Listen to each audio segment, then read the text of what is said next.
This is the hat I wore. Everybody hates Chris, and I hope the wardrobe department doesn't find out. But I love this hat. I love hats.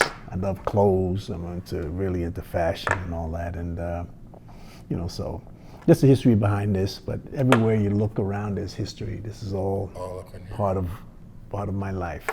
Okay, working with Chris Rock. How'd you get that job? Just audition. Chris Rock was a friend. He's aware of my work. It was one of those young guns who were aware of my work. In fact, when they did the movie Starsky and Hutch, they didn't ask me who I would think about playing Huggy Bear, but I thought Chris Rock would have been a good Huggy Bear. Interesting. Yeah. I could see it. Snoop had the cool down. Yeah. I mean, Snoop did Snoop, and he did that very well, and. So he could easily been a... And to clarify, because, as a kid, I would say, Huggy Bear was the pimp on the show. See, Snoop would have been if they did a remake of The Rooster, Beretta. Beretta. Okay. He could have been that guy. But, so to clarify, Huggy Bear was never selling flesh. He's never a pimp, no. He owned his own business, and he helped solve crime. That's right. Right. So he was a friend, in a sense you could say he was an informer or anything like that, but it became about a relationship between these guys. And that's what drove the story, that there was a relationship. These guys cared about each other for whatever reason it was. Right. And even with Bernie Hamilton as part of that, it was just we had a wonderful time. In some ways, it was a way to reject a lot of the images that we saw in the movies. Yep. Okay, all right, I'll give it. All right, so this I dug up. I wanted to find A great roast. I don't know anything about that. I just happened to see your name in the credits. Yeah. What is it then, the roast? The roast was a Broadway show. We opened one day and we closed the next day. In fact, we were at the Winter Garden and they were just painting our sign called The Roast, because hopefully we thought we were going to be there for a long time. And they had the sign up, and then the next show that came in was there for maybe 20 years. It was Cats? Cats. Yeah, Winter Garden is synonymous with Cats. So this is the precursor, The Roast. Tommy Gunn, I think I played, and it was supposed to be a takeoff on Red Fox. So it's a I could lay on the floor. I could lay on the floor, make that chandelier look like a floor lamp. that was one of his bawdy jokes at the roast that he did. So it's what, Jerry Belson? What's his name? From Peter Marshall, Gary Marshall. Gary Marshall, yeah. So if you want to sign the front, that's fine. Sure. Yeah, I'd love for you to sign it.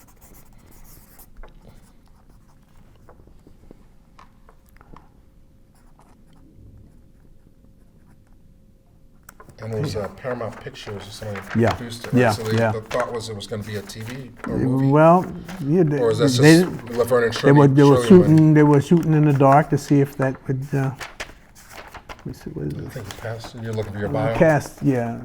It's usually earlier in the. Really? You're ahead of me.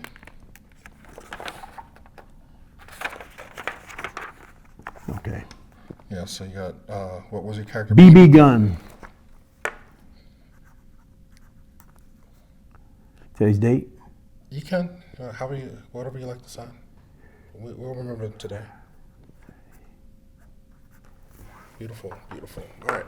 So this is a double. I don't think anybody else will have a DVD.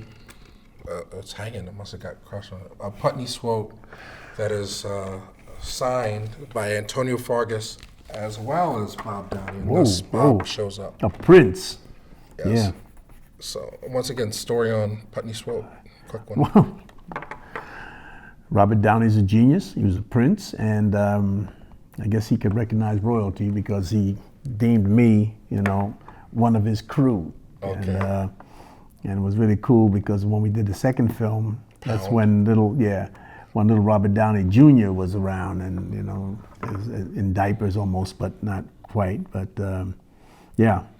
It was a special time. Well, talk about Pound. I could tell people about Pound, but that's out of print right now still. Yeah. What are your memories now? Pound. Well, I was played an overage greyhound and my trainer ran me too much. As the line says, "Swifty, you ran me too much," but we were all waiting to be euthanized. in this pound. Right. And then the gas comes and we are euthanized, and it was Like a crazy. It surreal was play. crazy. It was crazy. A surreal play. Robert Downey can do it like that.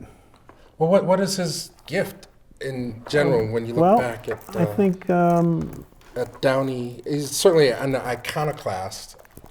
some people have an opportunity to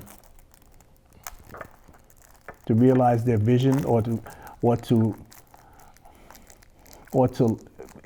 commercialize insanity. You know, because he was crazy. I mean, a lot of us are crazy. I mean, but he was able to turn that into film and turn that into imagination, and people bought it. I think he worked on advertising. I think he worked on, on not Wall Street, but in advertising. Yeah. So I don't know. When I see him, I said, what exactly were you on when you came up with Putney Swope? And he, because when I see it, it's like Lenny Bruce meets Mad Magazine or something. But it's like you had to have been at a different level of consciousness. Everybody was at a different level of consciousness. Oh wait, hang on! I gotta tell people what this is. This is Car Wash Blu-ray Shop Factory with the reversible cover. But I would love if your picture's there, so that's why I brought that one. And I couldn't find it. My laser of "I'm gonna get you, sucker." I couldn't find it right away. So, but that would have been my other. There we go. Antonio Fargas thing. So, any thought? Here's a question, because you talk about Car Wash a lot. Ivan Dixon. My trivia question for that. We'll leave Bob and his alcohol, Benny, whatever he was doing, to come up with that story. We'll leave that alone. Anyone's guess. But Ivan Dixon, I met. He doesn't have that gruff voice. Was that brought in later, or he? Yeah, no. In fact, Putney Swope was played by Bob. Yeah, he dubs. He did Arnold the voice. Johnson's And no, that was Putney Swope. But yeah, this one, that was just his voice. He used that, as we get older, sometimes we more into those deeper registers. Right? So he really sounded like that when he was walking and talking. He just didn't bring that to the character. Yeah, both. I mean, he enhanced it for the character, but yeah. Okay. Yeah. It's like, and then there was the little trivia that Danny DeVito had a small little part. There was a hamburger guy, him and Maud Adams or something like that. Yeah. And I think when they cut it out, right. when they made it for TV. The TV and also the trivia question, and you find out if you watch that the documentary on Car Wash, was that they cut my role out when they put it on TV for the first time. Oh, because of the homosexuality thing. Yeah. That was a classic. And then film. they put it back in. Classic film. I'm trying to think of the Ivan Dixon line. I mean, that brought me to tears. Oh, him and Bill Duke. Yeah. Yeah. So, any specific memory on that? Richard Pryor showing up? Or it was great.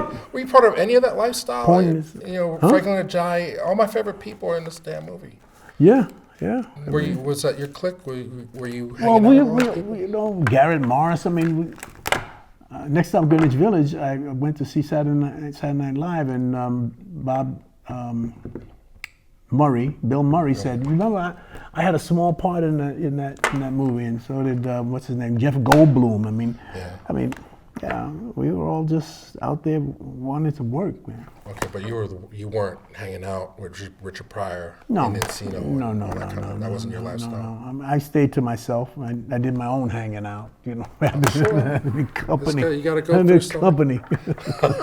All right. Well, statute of limitations is out on some of the 70s. Yes. So, and fortunately, there was no cell phones or Twitter back then. So we'll leave a lot of the stuff. Yeah, if you weren't there, if you remember, you weren't there. Appreciate you. All right, thanks. Thank you.